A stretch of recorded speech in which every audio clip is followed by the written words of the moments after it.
Ladies and gentlemen, if you enjoy my video, please click the like button and share the video. It is the only way the YouTube algorithms really notices me. I will be very grateful to you.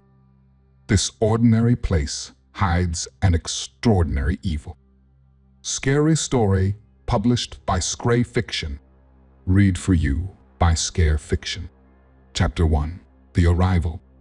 The sun dipped below the horizon as Sarah's SUV rumbled into the small mountain town of Blackwood. The group had been driving for hours, their excitement dwindling with each passing mile of dense forest. Sarah, a skeptical journalist with a penchant for debunking myths, glanced at the GPS. "Welcome to Blackwood," she muttered, more to herself than to her companions. Mark, the rugged survivalist, leaned forward from the back seat. "I told you this place would be off the beaten path," he said, his voice tinged with a mix of triumph and unease. Next to him, Jake, their tech-savvy cynic, was engrossed in his phone, trying to get a signal. Emily, the optimistic historian, peered out the window, her eyes wide with curiosity. "This town has a lot of history. I read that it's been here since the early 1800s, she said, excitement evident in her tone. Tom, sitting beside her, remained silent, his reluctance to join the trip apparent in his sullen expression. The SUV sputtered to a stop in front of the town's only inn, an old Victorian house that looked like it had seen better days. "Great," Jake groaned, stepping out and stretching. "It looks like something out of a horror movie." As they unpacked their bags, the eerie quietness of Blackwood settled around them. The town was eerily still, the streets deserted. Even the wind seemed to whisper warnings through the ancient trees. Sarah felt a shiver run down her spine but dismissed it. She was here to gather material for her latest article, not to get spooked by old buildings and empty streets. Inside the inn, the group was greeted by Mrs. Hargrove, an elderly woman with piercing blue eyes. She handed them the keys without much conversation, her gaze lingering on the moment too long. "Enjoy your stay," she said, her voice carrying a hint of something unsettling. After settling into their rooms, they decided to explore the town. Their first stop was the local library, a dusty, dimly lit building filled with the scent of old paper. Emily, unable to contain her enthusiasm, immediately began sifting through the historical archives. "Look at this," she called out, pulling an old map from a stack of documents. It depicted the town and a nearby area marked as an ancient burial site. The group huddled around, intrigued. When they asked the librarian about the site, she froze, her eyes darting to the map and then back to them. "You'd best leave that alone," she whispered, her voice trembling. "Some things are buried for a reason." On their way back to the inn, the group's mood was subdued. The initial excitement had given way to an unsettling feeling that none of them could shake. As they walked through the darkening streets, Sarah couldn't help but feel they were being watched, the weight of unseen eyes pressing down on them. In the distance, the forest loomed, its shadows growing longer and darker. Tomorrow, they'd investigate the burial site. Tonight, they tried to convince themselves that the town's strange atmosphere was nothing more than their imaginations running wild. But deep down, they all knew something wasn't right. Chapter 2. The Discovery.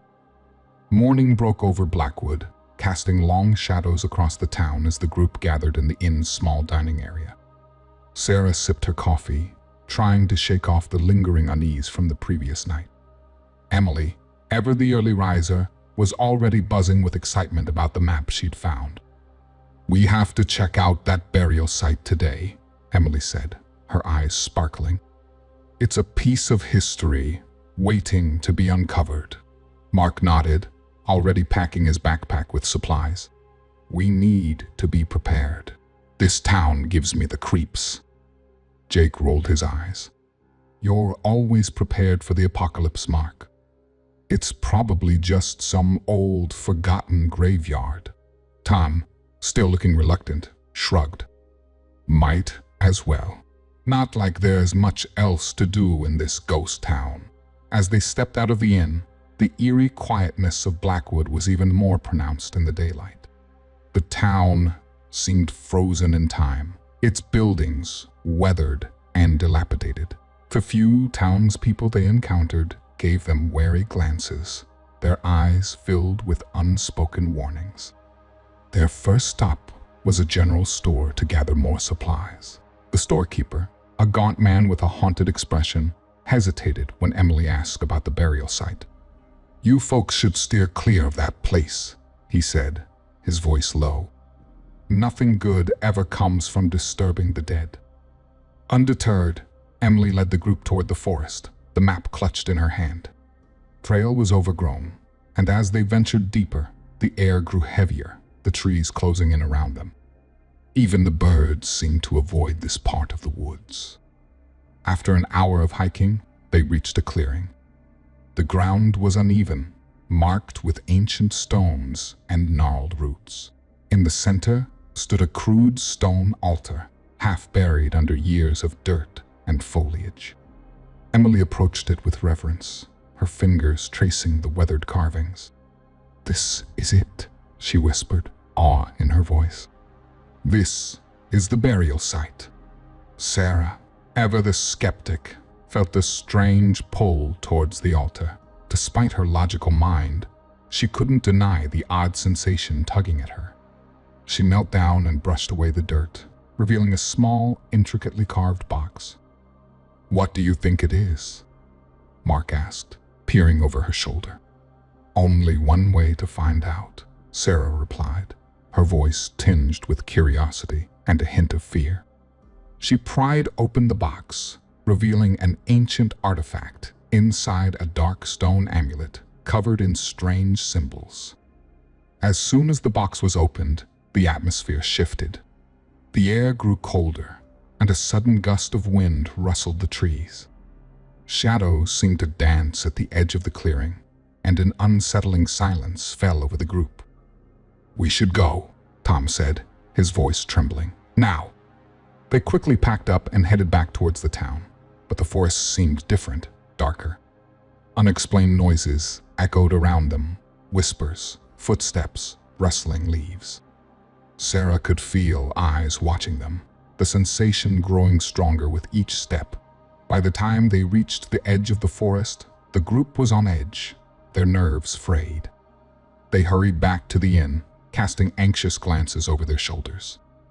The strange occurrences had just begun, and deep down, they all knew that their discovery had awakened something that should have stayed buried. Chapter 3: The Haunting Begins. Night fell over Blackwood, casting long shadows that seemed to stretch into the corners of their cabin. The group tried to shake off the unease from their discovery, but the tension was palpable. Sarah stared at the amulet, now resting on the table, its dark surface reflecting the flickering candlelight. "It's just an old trinket," Jake muttered, though his voice lacked conviction. "There's nothing to be scared of." "Tell that to the forest," Tom replied, his eyes darting nervously around the room. Something was out there. We all felt it. First sign of trouble came just past midnight. Sarah, unable to sleep, lay tossing and turning when she heard it. A faint whispering, like voices, carried on the wind. She sat up, straining to listen, but the room was silent. Shaking her head, she lay back down, telling herself it was just her imagination. But the peace didn't last. As Sarah drifted into a fitful sleep, the whispers grew louder, more insistent. Her dream was vivid and terrifying. She was back at the burial site, the amulet in her hand, and shadows closing in around her. The ground beneath her feet trembled, and ghostly figures emerged from the darkness, their hollow eyes fixed on her. She woke with a start, her heart pounding. The room was cold, unnaturally so, and she could see her breath in the air. Across the room, Mark stirred, his eyes wide with fear. "Did you hear that?" he whispered. Before Sarah could respond, a loud bang echoed through the cabin, followed by the sound of something scraping against the walls. The group was fully awake now, panic setting in. Jake grabbed a flashlight, his hands shaking as he swept the beam across the room. "What the hell is going on?" he demanded, but no one had an answer. The noises grew louder, more frantic, as if something was trying to break in. Sarah's eyes locked onto the amulet, and for a moment, she was convinced it was pulsing with an eerie light. "We need to get rid of that thing," Tom said, his voice trembling. "It's cursed." "I know it is." "Calm down," Mark snapped, though his own fear was evident. "We can't just run. We need to figure out what's happening." As dawn approached, the noises subsided, leaving the group exhausted and on edge. Arguments broke out, fear and paranoia taking hold. Mark and Jake clashed, their tempers flaring. "We need to leave," Jake insisted. "Whatever that thing is, it's not worth our lives." Before they could reach a decision, there was a knock at the door. An elderly man, the town elder, stood on the porch, his expression grave. "You need to return the artifact," he warned. "It was never meant to be disturbed." He explained the dark history of the burial site, a place of ancient rituals and restless spirits. "The amulet was a key," he said, "a link to the past that should have remained hidden." The group debated what to do, the weight of their decision heavy in the air. Return the artifact and risk facing whatever dark force they had awakened, or keep it and endure the escalating terror. As they argued, Sarah couldn't shake the feeling that they were running out of time, and that their choice would determine their fate. Chapter 4. Descent into Madness. The morning sun did little to chase away the shadows that clung to Blackwood. Inside the cabin, the group sat in strained silence, their faces pale and drawn. The previous night's terror had left them shaken, and the elder's warning weighed heavily on their minds. Sarah felt a cold knot of fear in her stomach. She couldn't shake the images from her nightmare, the ghostly figures, the pulsing amulet. As she sipped her coffee, a movement in the corner of her eye caught her attention. She turned, but there was nothing there. Just her imagination, she told herself. But the hallucinations only grew worse. Sarah began seeing her past trauma replayed before her eyes, her younger self, lost and scared, the accident that had claimed her parents, the years of therapy. The scenes unfolded like a cruel movie, dragging her deeper into despair. Mark wasn't faring any. He found himself reliving the near-death experience from his days as a firefighter. The flames closing in, the smoke suffocating. The smell of burning filled his nostrils, and he could feel the heat against his skin. He knew it wasn't real, but the fear was all-consuming. Tom, already on edge, was the first to break. "We need to leave now," he said, his voice high-pitched and frantic. "I don't care about the artifact or the curse. We have to get out of here." Emily, however, was determined to uncover the truth. "We can't just run away," she insisted. "There's a reason all of this is happening. We need to understand it." Jake, caught between fear and curiosity, sided with Emily. "She's right. We need answers. We need to know what we're dealing with." As the group splintered, the tension escalated. Arguments erupted over what to do next, fraying their already strained relationships. Sarah, torn between her rational mind and the growing horror, watched as her friends turned against each other. Determined to find some semblance of control, Emily and Jake headed to the town library. They combed through old records and dusty books, piecing together a dark history. They discovered that Blackwood had once been home to a cult, a group of fanatics who worshipped an ancient entity. The artifact, they learned, was a focal point for their rituals, a conduit for dark forces. As they delved deeper, the pieces began to fall into place. The cult had performed terrible rites, binding the town to a curse that doomed anyone who disturbed the burial site. The amulet was both a key and a lock. Back at the cabin, Sarah and Mark struggled to hold themselves together. The hallucinations had grown more intense, more personal. Sarah saw her parents' faces everywhere she looked, heard their voices whispering in her ear. Mark felt the flames licking at his skin, heard the screams of those he couldn't save. When Emily and Jake returned with their findings, the group gathered once more. "We have to return the artifact," Emily said, her voice resolute. "It's the only way to break the curse." Tom shook his head, fear etched into his features. "And what if it doesn't work? What if we're already doomed?" Question hung in the air, unanswered. As the day turned to night, the group faced the horrifying realization that their fate was sealed, one way or another. The descent into madness had begun, and there was no turning back. Chapter 5: The Unraveling. The tension in the cabin was palpable. Every creak of the floorboards, every whisper of the wind outside, felt like an ominous portent. As night fell, the hauntings intensified. Shadows seemed to stretch and writhe on their own, and objects inexplicably moved across the room. The group huddled together, fear gnawing at their sanity. Jake was the first to speak, his voice a strained whisper. "We need to get out of here, now." Mark shook his head, his eyes darting to the darkened windows.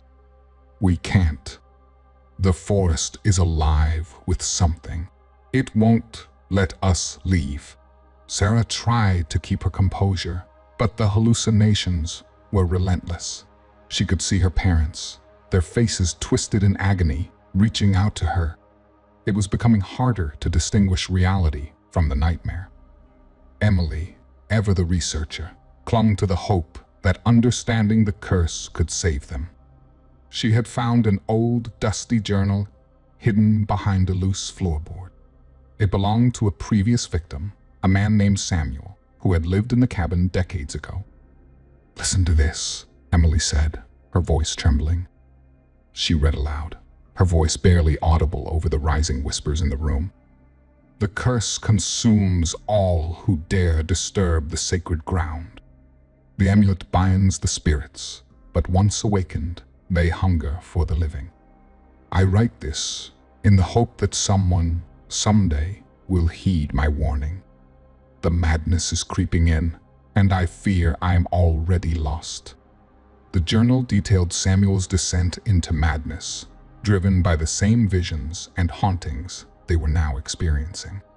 It spoke of a ritual to appease the spirits, a desperate attempt to seal the curse. But Samuel had failed, leaving a grim legacy for those who followed. "This is real," Sarah whispered, her skepticism crumbling. "The curse is real. We have to return the artifact." Jake, always the cynic, scoffed. "And you believe this now? A dusty old journal and some spooky noises?" "It's not just noises, Jake," Sarah snapped, her frustration boiling over. "Look around you. We're falling apart, and it's only going to get worse." Emily nodded in agreement. "The journal confirms everything we've seen. We can't ignore this." The group's arguments grew louder, their fear manifesting as anger. Tom, who had been silent, finally spoke up. "We don't have a choice. Whether we believe it or not, we have to try." The turning point had come. Sarah, now fully convinced of the curse's power, took the amulet and wrapped it in cloth, determined to return it to the burial site. The decision led to a rift with Jake, who remained skeptical but grudgingly agreed to follow along. As they prepared to leave the cabin, the hauntings reached a fever pitch. Objects flew across the room, and the whispers became a deafening roar.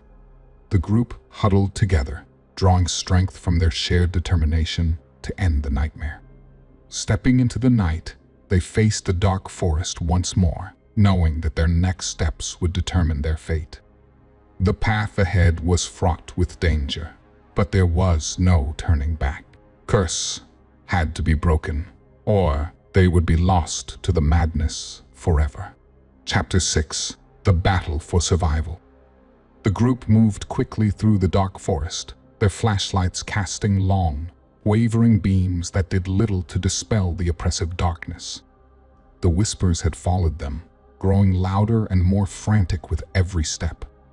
Sarah clutched the wrapped amulet tightly, her knuckles white. "We need to get out of here," Jake said, his voice laced with fear. "We'll find another way to deal with this." They reached the edge of the forest, the faint outlines of the town's dilapidated buildings looming ahead. Their relief was short-lived. The road leading out of Blackwood was blocked by fallen trees, and their vehicle, parked nearby, had its tires slashed and engine ripped apart. "Someone doesn't want us to leave," Mark muttered, his face grim. Panic set in as the reality of their situation sank in. "We're trapped," Tom said, his voice shaking. "We're not getting out of here alive." Emily tried to stay calm, but her fear was palpable. "We have to stick together. We need a plan." Tensions reached a boiling point. Tom rounded on Emily, his anger erupting. "This is your fault. You insisted on coming here, on poking around in things we should have left alone." Emily's eyes filled with tears, but she stood her ground. "I was trying to understand, to help us find a way out." Mark stepped between them, his voice firm. "Enough. Blaming each other won't help. We need to focus on what we're going to do next."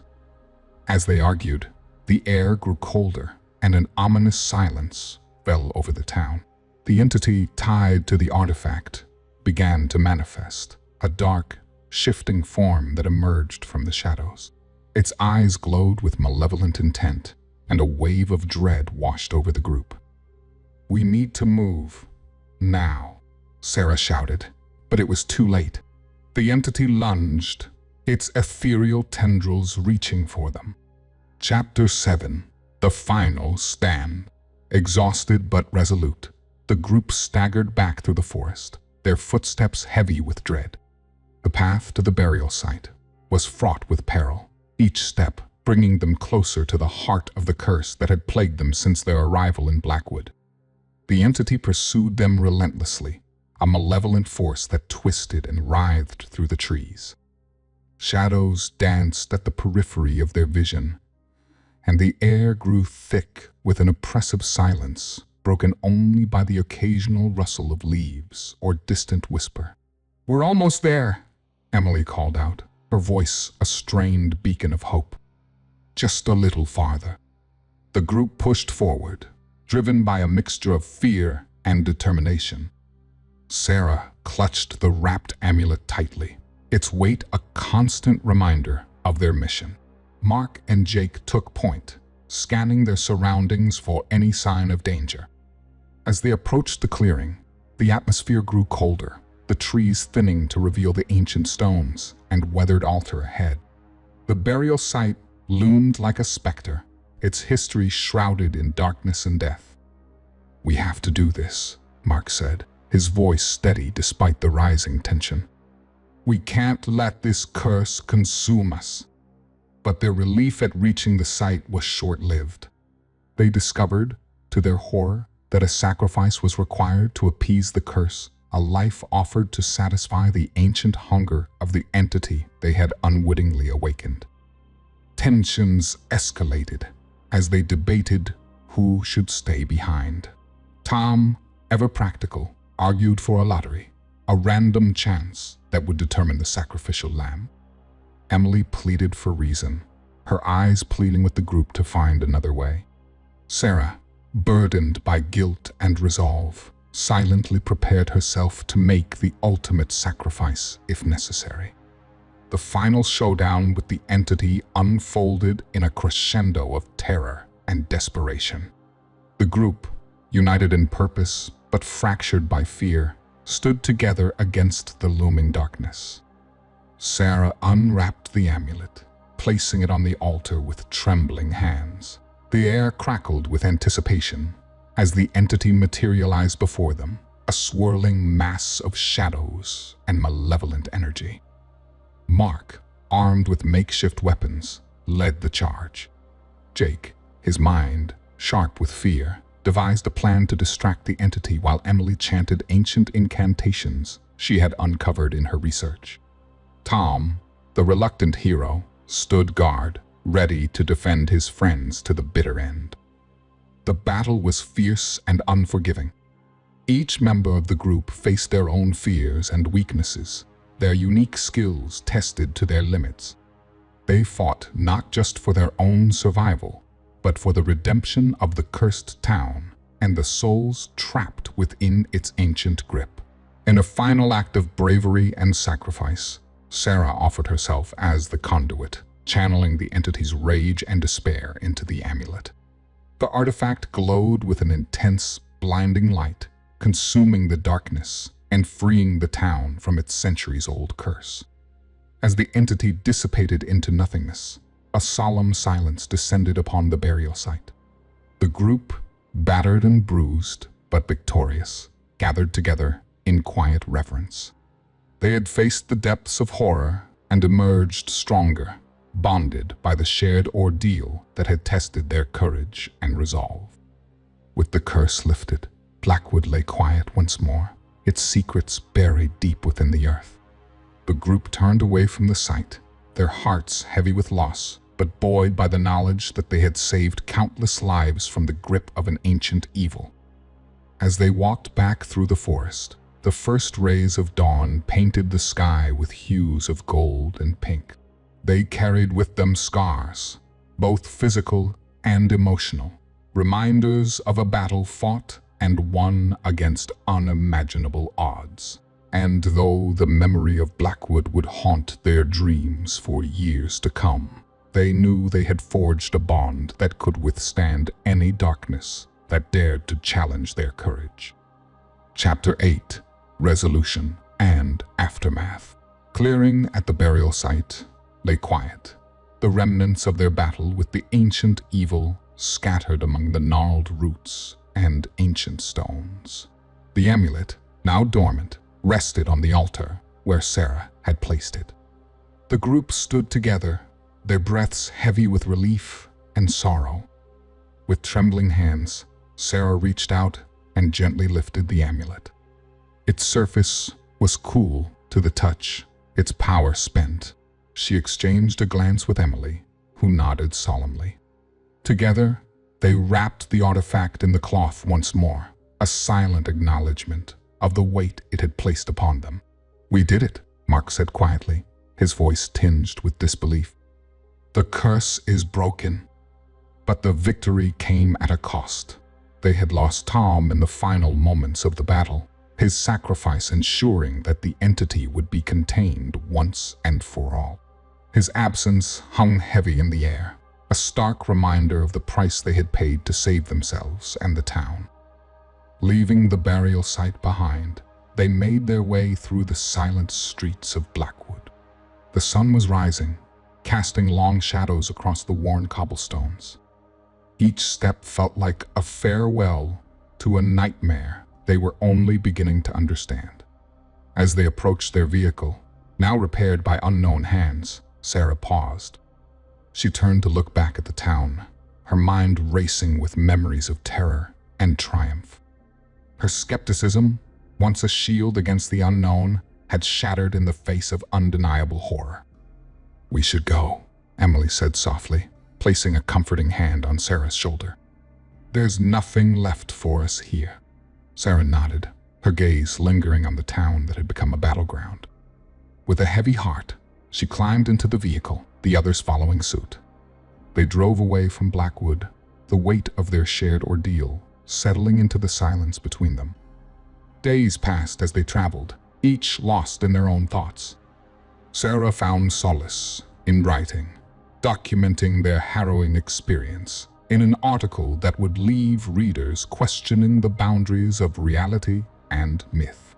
The ending remained ambiguous, a haunting reminder that some evils defy explanation. When they finally parted ways, it was with a mixture of relief and sadness. The bond forged in the crucible of Blackwood would never be broken, but each carried scars that would never fully heal. They had faced the darkness and survived, but the shadows lingered in the corners of their minds. As Sarah's article reached publication, readers were drawn into the mystery of Blackwood. Some dismissed it as fiction, while others felt a chill of recognition in their bones. The town's secrets remained buried, its fate forever entwined with those who had dared to confront its darkest truths.